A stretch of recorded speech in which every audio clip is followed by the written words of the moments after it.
Hello friends, Shinde academy में आपका स्वागत है। आज मैं फिर से आपके लिए नया पाठ लेके आई हूँ। तो चलो देखते हैं हम विशेषण यानी कि एडजेक्टिव। तो चलो हम यहाँ कुछ पंक्तियाँ देखते हैं। वो पंक्तियाँ पढ़ने के बाद एक एक करके हम जान लेते हैं। यहाँ कुछ पंक्तियाँ हैं इस तरह से। एक घने जंगल से मोटा काला भालू रहता था। उसकी बड़ी सी गुफा पत्थरों से बनी हुई थी। गुफा ऊंचे पहाड़ पर थी। उसके चारों ओर ऊंचे ऊंचे पेड़ थे। उन पर रंग बिरंगी चिड़िया रहती थी। वहाँ छोटी छोटी कटीली झाड़ियाँ उगी हुई थी। एक बहुत ऊंचे पेड़ के ऊपर शहद की मक्खियों का बड़ा छत्ता लगा था। उससे मीठा सुगंधित शहद टपकता था। काला भालू उसे चाट लेता था। भारी शरीर के कारण वह बेचारा उस बड़े छत्ते के पास नहीं पहुंच सकता था। देखो, यहाँ जो कुछ पंक्तियाँ दी है उनमें ये जो शब्द रेखांकित किए हुए हैं, घने, मोटा, काला, बड़ी सी गुफा, ऊंचे पहाड़, रंग बिरंगी चिड़िया, छोटी छोटी कटीली झाड़ियाँ, तो ये जो रेखांकित किए हुए शब्द है, तो और भी कुछ शब्द हैं, इनके द्वारा विशेषता प्रकट होती है और इनसे पता लगता है कि भालू कैसा है।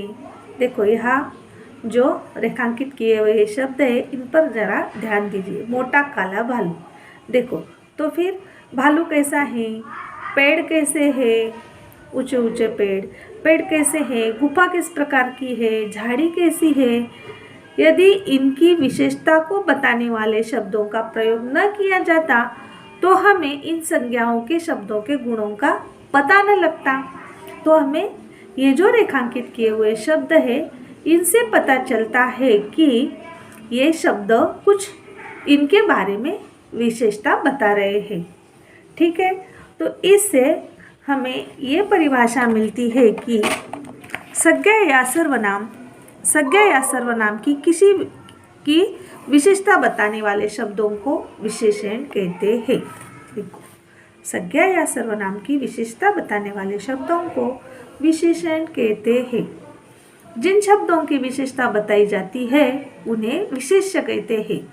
देखो, संज्ञा और सर्वनाम की तो विशेषता बताने वाले को शब्दों को विशेषण कहते हैं, लेकिन जिनके बारे में बताई जाती है उसे विशेष्य कहते हैं।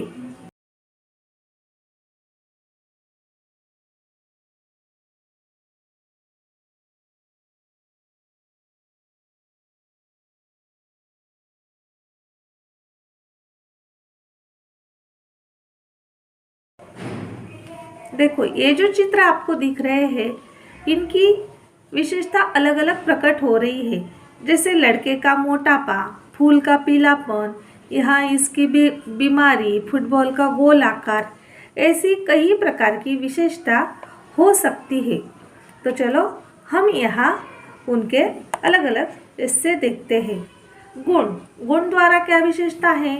गुण कौन कौन से होते हैं? अच्छा, बुरा, परिश्रमी, दुष्ट। आकार, मोटा, लंबा, छोटा, गोल, चौरस, पतला। रूप और रंग के बारे में क्या विशेषता है? लाल, काली, पीली, सुंदर, मैला, चमकीला। अवस्था, स्वस्थ, कमजोर, रोगी, पतला, गाढ़ा, दुर्बल, दरिद्र। देखो, यहाँ कुछ ऐसे अलग अलग हिस्से आपको दिख रहे होंगे। स्वादानुसार विशिष्टता कैसी होती है? खट्टा, मीठा, फीका, तीखा, और भी हो सकते हैं।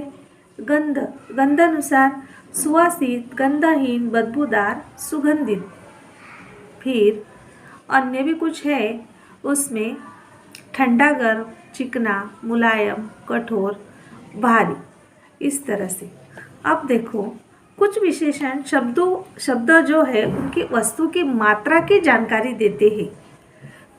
वस्तु की मात्रा की जानकारी मतलब वो कितना है, यह हमें पता चलता है। देखो, यहाँ आपको दिख रहा है कि कुछ चीज़ें हैं, वस्तुएं हैं, तो किस तरह से? थोड़ा आटा, आधा किलो चाय, 1 लीटर दूध, 2 किलो मिठाई, 1 क्विंटल गेहूँ, वस्तु की क्या है ये मात्रा हमें दिख रही है। तो वस्तु की मात्रा निश्चित और अनिश्चित दोनों प्रकार की हो सकती है और संख्या से संबंधित जानकारी भी विशेषणों द्वारा ही प्राप्त होती है। जैसे कि मेरी बहन 5वीं कक्षा में पढ़ती है। दंगे में बहुत लोग घायल हुए। इस घर में 4 लोग रहते हैं। देखो 5वीं, बहुत, 4, ये क्या है? इन संख्या के बारे में हमें विशेषता बता रहे हैं।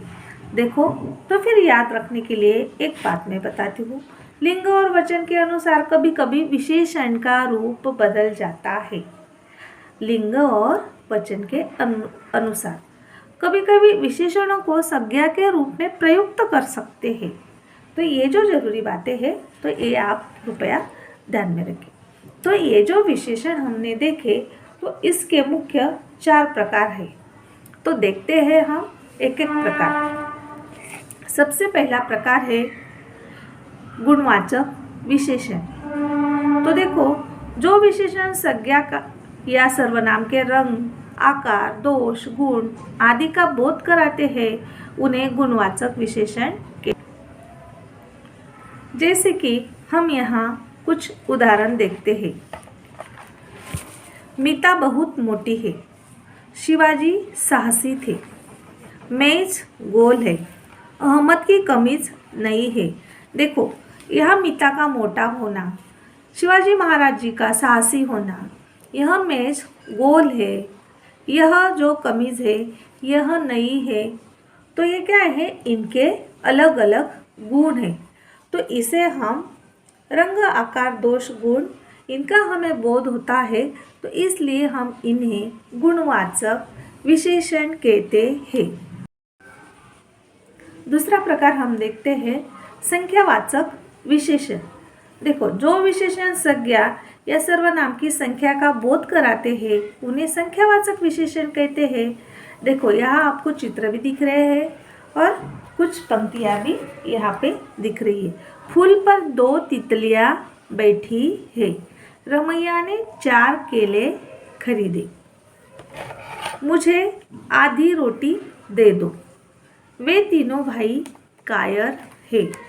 देखो यहाँ पे ये जो 2 है दो तितलियों का होना, ये 4 केले खरीदना, आधी रोटी, तीनों भाई, तो हमें क्या समझ में आता है कि यहाँ संख्या के बारे में विशेषता बताई है, इसलिए इन्हें संख्या विशेषण कहा जाता है।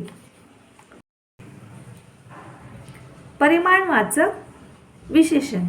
देखो जो विशेषण संज्ञा या सर्वनाम की मात्रा या परिमाण का बोध कराते हैं उन्हें परिमाणवाचक विशेषण कहते हैं। देखो तो इस तरह से रोमा ने 5 मीटर कपड़ा खरीदा, नूतन अधिक दूध पीती है, रजिया ने दूध में थोड़ी चीनी डाली, सुल्तान ने 2 किलो आम खरीदे। तो देखो यहाँ क्या है? हमें परिमाण की मात्रा समझ में आ रही है, मतलब उसका हमें बोध होता है। तो इस तरह से अगर हमें कुछ उदाहरण मिलते हैं तो इन्हें परिमाणवाचक विशेषण कहा जाता है। अगला प्रकार हम देखते हैं सार्वनामिक विशेषण। तो जो सर्वनाम किसी विशेषण के रूप में संज्ञा या सर्वनाम की विशेषता का बोध कराते हैं उन्हें सार्वनामिक विशेषण कहते हैं। तो देखो इसके कुछ उदाहरण हम देखते हैं।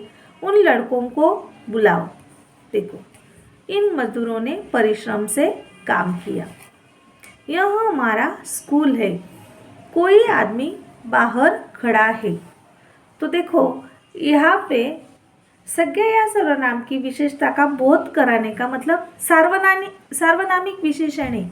यहाँ सार्वनामिक आ गया है वो, इसलिए उन्हें सार्वनामिक विशेषण कहा जाता है। ये क्या विशिष्ट रूप नहीं है उनका, सार्वनामिक मतलब सबका हम यहाँ सोचते हैं। तो इस तरह से हमने कुछ विशेषण के भेद जाने हैं। तो कुछ शब्द हम यहाँ देखते हैं और एक एक करके पढ़ते हैं। देखो, शब्द है और विशेषण है। अंक, अंकित। आदर, आदरणीय। दिन, दैनिक। वर्ष, वार्षिक। दया, दयालु। विष, विषेला। रस, रसीला। चमक, चमकीला। समाज, सामाजिक। पर्वत, पर्वतीय। केंद्र, केंद्रीय। ग्राम, ग्रामीण। सुगंध, सुगंधित। भार, भारी। शरीर, शारीरिक। अर्थ, आर्थिक। मास, मासिक। देह, दैहिक। सप्ताह, साप्ताहिक। कृपा, कृपालु। जहर, जहरीला। कांटा, कटीला। नोक, नुकीला। भारत, भारतीय। राष्ट्र, राष्ट्रीय। नगर, नागरिक। इतिहास, ऐतिहासिक। पुष्प, पुष्पित। पाप, पापी। लोक, लौकिक। तो इस तरह से ये है कुछ शब्द और उनके आगे लगने वाले विशेषण। ओके, मैं आशा करती हूँ कि यहाँ तक आपको यह अच्छी तरह से समझ में आया होगा। तो आज का पाठ हम यही समाप्त करते हैं। मिलते हैं अगले लेसन में। आपको और भी इसी तरह नए नए वीडियो देखने के लिए शिंदे एकेडमी चैनल को लाइक करो। अभी तक सब्सक्राइब नहीं किया होगा तो सब्सक्राइब करो और अपने फ्रेंड्स को भी शेयर करो। Thank you for watching.